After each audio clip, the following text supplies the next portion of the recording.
Hey, it's me, the Steaming Bean.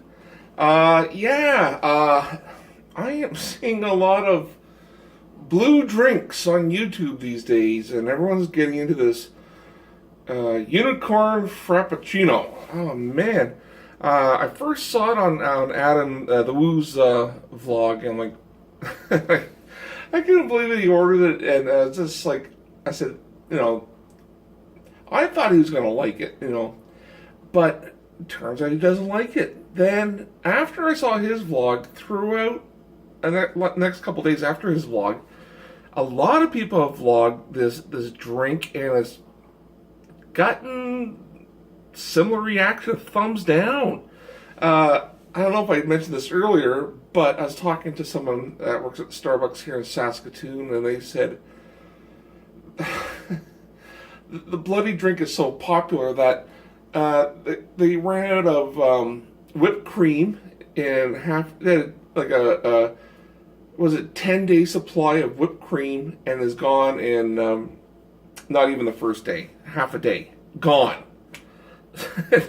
And no one's liking it. No one's liking this frappuccino. I talked to a few people who've tried it, and they did not like the taste of it. So it's a weird kind of summer drink. People usually take to a summer drink and it becomes a big hit. Whereas this has become a big, like, people see the videos, the vlogs, they know that it's, the public doesn't think it's a very tasty drink, but they're going to go and buy it anyways. And like I said before, I'm the last person that's going to try one that's like 700 calories, half the sugar of a half liter of Coke. I don't know. I'm just focusing on eating healthier myself. I'm a big boy, and I gotta drop some weight, and I gotta get healthy. I'm walking a lot these days, but I'm noticing a lot of, I don't understand this, a lot of guys in their 40s and are vlogging. They eat a lot of fast food, and they're not big heavy guys. Adam the Woo, he eats a lot of fast food, but he's has a good frame on him, and he's looking okay. Ken Domik, is it Dominic or Domik? Out east in Toronto, north of Toronto. I think he's in Barrie, and he's always vlogging. He's getting hundreds of thousands of hits. He'll vlog at A&W. He'll vlog at all these fast food places, and he must be rolling in the cash with the amount of support that he's getting. And I just don't understand that this guy should be over 300 pounds. He's eating a lot more fast food in a week maybe in a week than I will in 2 months, and I don't get it. He probably exercises a lot, but man, I still, like, the crap that's going through Ken's system. Yeah, he's an interesting guy. He edits well. When he's doing the taste test, it seems like it's always the same. He it's in the fast motion. He'll turn his head, and when he turns his head, it has a whipping sound effect. And he'll bring back, and he's eating really fast, and it's I watched quite a few of his videos, and they've become quite repetitive, but he is very good at editing. So he must have a background at TV. Justyn Guyette, another guy. I think Justin's in his 30s. A guy out here in Saskatoon. Justyn Guyette. He's been out and about town, and Saskatoon is not a big city. Like Ken Dominic will vlog around Toronto. Toronto's the 5th largest city in North America. Then he hangs south and goes to Buffalo. So he's a big market.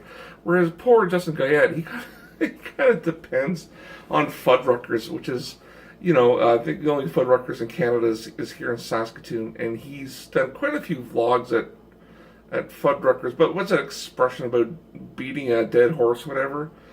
Yeah, he's gotta come up with something else. Justyn Guyette. Justyn Guyette vlogs, highly recommend it. Interesting. I think he's up and coming.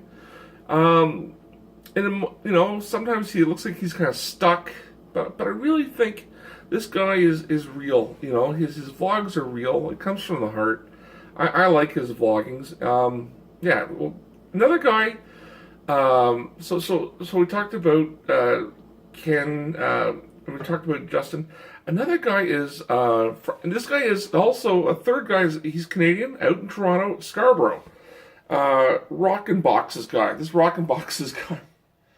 He goes around to a few restaurants. Same idea. But I came across a very touching two-part series videos where, Sean Rockin' Box. Sean's he must be approaching 50. And he has, he brought us on where he's lived when he was a child. He lived in a lot of places, and it was very touching. He lived in like a lot of, Scarborough, full of apartments, and and he's brought us a lot of apartment buildings and showing us where he had lived. The school he went to, also John Candy had went to. So, yeah, I found his videos very touching. He it was sad hearing about his, it was one apartment building showed where his sister had fallen from the third floor, and that kind of, it was very sad hearing that. And he left me a viewer curious of why he was moving around so much. I don't have the answer for that, but I hope he vlogs more about his childhood. It would be interesting to follow. This guy has a really good story to tell. So that's Sean Rockin' Boxes. He's out by Toronto. I'm trying to get to some Canadian vloggers, and Canada's 150th anniversary is coming up, so yeah, it'd be good to become familiar with some more vloggers. Just that the fast food thing is driving me bonkers. I'd like to see these guys go to more mom and pop places, places where the food might not be frozen, and are not such big, big food industry places where there's like 1,000 chains or franchises. I like to see more mom and pop. If it's franchises, keep the franchises small franchises. Like Canada, wow, we have the works in Canada. Started in my hometown, Ottawa, in Ottawa, and they don't freeze any of their meat. Really good. A bit pricey, quite pricey. Like the onion rings are like over $10. So that's a bit. Onion rings used to be cheap. I don't know why onions became expensive in the last while. So, another thing I want to talk about is like One Pug Life. One Pug Life. This guy is. I feel sorry for him. I think he was making a pretty good income from YouTube, but thank God that he has his own business. He has a garage in Southern Ontario. And it's come to him like everything's changed now. YouTube, he's not making the money that he had made on YouTube because YouTube is not paying, like it did in the past. So in the last couple of episodes, he's been lamenting about, the good old days. But I really hope that people like Adam and other RV vloggers, hey, go for sponsorship. Go for sponsorship. For example, get provinces and states to sponsor you. Like, contact places like Prince Edward Island or British Columbia or Ontario, whatever, and and pitch them the idea that you're a vlogger and you have 100,000 subscribers and and get sponsorship. That'd be cool. I can see like Prince Edward Island did. this sponsor you for 2 weeks, and you hang out in good old PEI, and you enjoy the beaches, lighthouses, eating lobster, and you're selling a place. Or gas companies, like every time you gas up, you get like a sign in the background, prominent in the background. Oh, so, some advertising there. But yeah, I have a feeling that some of these guys, they might have to adapt a bit if they want to maintain their channels at the levels that they are at. So that's my 2 cents.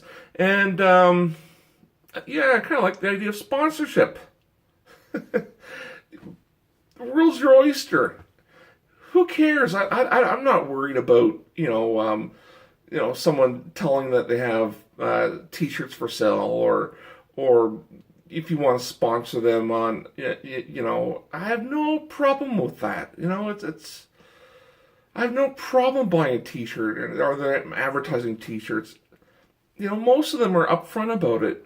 Some could be, a couple small numbers could be sneaky about it and have the sad long-faced pitch. But most of these guys, I don't have a problem with buying a T-shirt off them or sending someone $10 a month. No, I'd rather have something to show for it, like a T-shirt. Anyways, hey, TCB everyone, vlog kaput.